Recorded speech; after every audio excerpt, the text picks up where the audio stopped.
Let's design the Galactic line. Let's talk about clothes. Clothes normally don't matter in a space game because it's just space militaries handing out space uniforms, but in the Galactic line, it's a Sims game, and clothes really matter. There are three big reasons clothes really matter. The first is it lets you make the character's personality obvious. This matters both to you and to strangers. So if you have 4 people, you might dress them all differently to reflect the fact that one of them is the lazy guy and one of them is the artist and so on and so forth. Whether those are based on your friends or celebrities or favorite characters or are just randomly rolled, what they wear tells you what their personality is. And if a stranger walks in off the street, you've never seen them before, what they wear tells you who they are in a Sims game. And that means that we need to be able to distinguish between our characters like that. But we also need to be able to distinguish between our characters in a much more concrete way. That is the size of an actual character in the game world. If they're all wearing the same space uniform, you will not be able to tell them apart. The third big thing that uniforms and clothing in general allows for is mode distinguishing. Characters do a lot of stuff. In The Sims, they can go to swimming parties, they can go to tea parties, or they can work, they can sleep, they can lounge. There's a lot of things that they can be doing, and they change into different uniforms to distinguish the different modes that they can enter into. And that's the same here. We want you to be able to look at your spaceship and see, okay, those 8 people are having a party because they're all wearing party gear, and those 8 people are working on a serious technical issue because they're all wearing science gear. It's never going to be something where, oh, I didn't realize they changed uniforms and now my ship exploded. No, not like that. I just want you to have a real concrete grip on exactly what's going on at all times. I don't want you to ever feel confused about what's happening on your ship. And distinguishing between modes is an important part of that. There's also a couple of reasons why we might want to go with a more technical sort of result, a more in-game gameplay result. Most space games do not do a very good job of giving you the feeling of being on the ship. But when you think about it, a big part of that is how many other people are on the ship. Being stranded alone on a moon base feels like one sort of thing. And then, of course, when you're in a crew with like 6 people, like the Serenity, that's another kind of thing. And then, of course, when you're on the Enterprise with a crew of hundreds, or thousands, depending on the one, that's a different kind of thing. They all feel very different, and how am I going to model that? How am I going to make the player feel that? Well, some of that is sound design, but a big part of that is going to be the clothing that these people choose to wear. I'm going to make it so that clothes have an effect based on the number of people that see you wearing them. Not all clothes. Spacesuits, for example, are going to just work.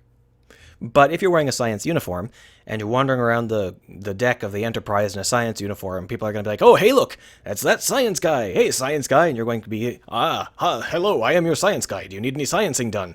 And you're going to get a bonus to how quickly you can do your science. If you're on, the Serenity and there's just like 6 people, then you'll be like, okay, hello, I'm wearing a science uniform. And they're going to go, yes, we know you're the science guy. We will keep it in mind, and you'll get a little science boost. If you're alone on a moon base, nobody cares what you're wearing. And that's the short of it. That's the long and short of it. So those are the gameplay ideas I had for clothes. Now let's talk about the technical stuff. If you don't care about the technical stuff behind the scenes, move along. This video is over. But if you want to hear the grand conclusion to the head popping off arc, here it comes. Wearing clothes. Normally, in the real world, when you put clothes on, you put them on over your skin. But that's not what happens in games. In games, when you put clothes on, we delete the skin, and all you have are the clothes. The reason for that is simple. You get pop-through otherwise. So here, for example, I am popping out. Oh, no! Obviously, that's not a good look. That's never going to work in the game world. If you want to show skin, you should wear clothing that shows skin, rather than having it just emerge from the cloth. So we're not going to allow that, and right now the way I'm fixing that is I have this shape key, which crushes the characters' bodies into noodles, and that's not really a very good way to do it for a lot of reasons. One, it actually does not fix the pop-through 100%. If we were to grab one of these bones here, we still get pop-through at extreme, bends. So it's definitely not completely fixed.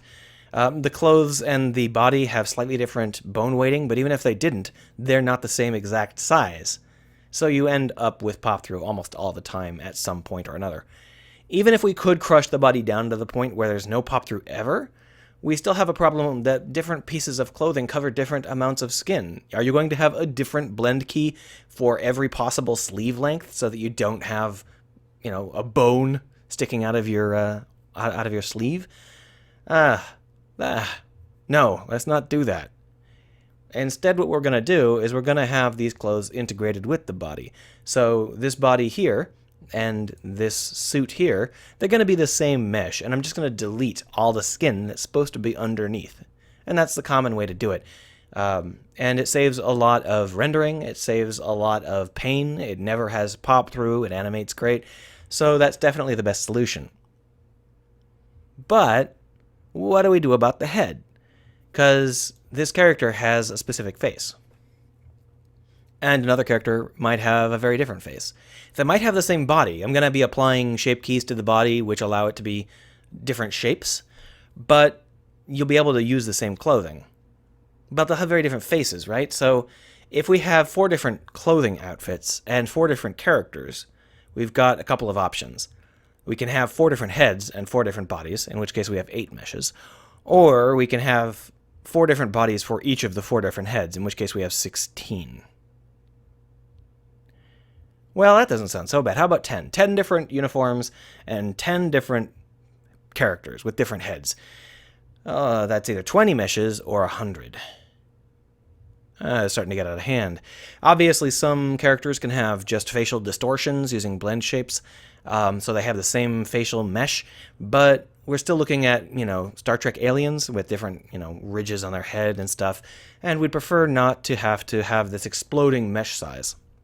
So, we pop the heads off. No biggie.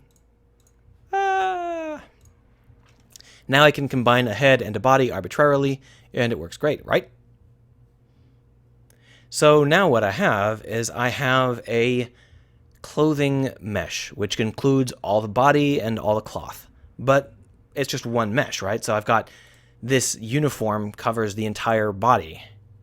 So how much customization is there really going to be? You're just choosing a uniform. Maybe you can choose the color. Well, most of these games have a very complicated sort of setup where they split the body into more than just that. They actually split the body into several different meshes. If you play XCOM 2 rather, you can see that quite clearly. When you change uniform pieces, it swaps out whole chunks of body. So usually, in XCOM 2, for example, is split into head, torso, legs, hands, and feet. If you switch out those, you can clearly see that they're being stapled on in different ways. Now, I'm not actually 100% sure in XCOM 2 whether the hands and feet are separate meshes or whether they're dedicated meshes that have appliques. We're not going to talk about that. Anyway, the point is that you have a variety of locations you can choose clothes for. And it's the same with The Sims. You can choose, a shirt and pants and gloves and shoes and hats. And that's kind of what I'm going for. I don't know how far I'm going to take it, but we're going to be splitting it into more than just one body mesh. It's going to be pieces. And that's a little bit complicated, but it's not too complicated. So it should be viable, right? Well, if you have been keeping up with the Heads Popping Off trilogy, you know that there are seams. So in this case, I have cut off the head, but I have this very visible seam on the body. So I have chosen to cut the head off up here for a variety of reasons. Maybe it's not a very good choice, but it means that even if there is a seam, you're not going to be able to see it. It's behind the jaw. If I put it down here, what I would need to do is I would need to have an extremely visible seam, and then I'd also need to have body mesh in the clothing mesh anyway. If I'm going to have body mesh in the clothing mesh, it might as well be the neck. So maybe I'll change my mind later and move it somewhere else, but for now, I think this is where I'm going to put the head seam. But that seam is really ugly. How do I fix it? It's actually pretty easy to fix. I've created this object called a... where is it? There it is. Called a mesh seam fixer. All this does is take two meshes and weave them together. It keeps them separate, but it weaves their normals together so that no visible seams can be shown. This is important for the spaceships as well, so I figured I might as well do it right here in Unity. And this way I don't have to worry about the fact that Blender cannot be made to work. It works for everyone but me. But I'll just do it here in Unity. This runs automatically when we hit play, or we can run it right now in edit mode. Either way works, but let's go ahead and select something else so we can really see the seam. And when we fix it, watch it go away. Boom, gone. Super easy, right? And it happens automatically. Now, I passed that the body because I don't have an integrated body and suit yet, but I can pass it whatever I want. I can replace this mesh with whatever I need to replace it with, and then just pass those values to the seam fixer. And that will allow us to fix whatever seams we want, and it also allows us to take new meshes from modders that may not have full access to all of the body parts. For example, if I were going to use a head that had been copyrighted, if I bought a head on the asset store, if I bought a full body mesh on the asset store, I would be able to distribute just one loop. That's up there, one loop, and I'd be like, that is the neck loop. You can do whatever you want below that loop. Obviously, texture seams might be an issue. We'd have to work on that some. But the point is that I'd be able to use copyrighted figures in the game without having to distribute copyrighted meshes to players. Or rather, to modders. And that gives me the freedom to actually use those copyrighted meshes and allow mods for them. Because otherwise, I wouldn't be able to allow mods for them. I wouldn't be able to let people create content that fits around them. It would be a huge mess. But with this situation, I can just delete the copyrighted parts and leave enough to create the seams. I'd probably use a full face loop so I could keep the textures intact, and you'd be able to see where the textures actually go into the head. Well, all of that aside, that is the technical stuff, and that is the gameplay stuff, and that is the general discussion. If you have any opinions on clothes in space, let me know. And I'll see you later. Have a good one.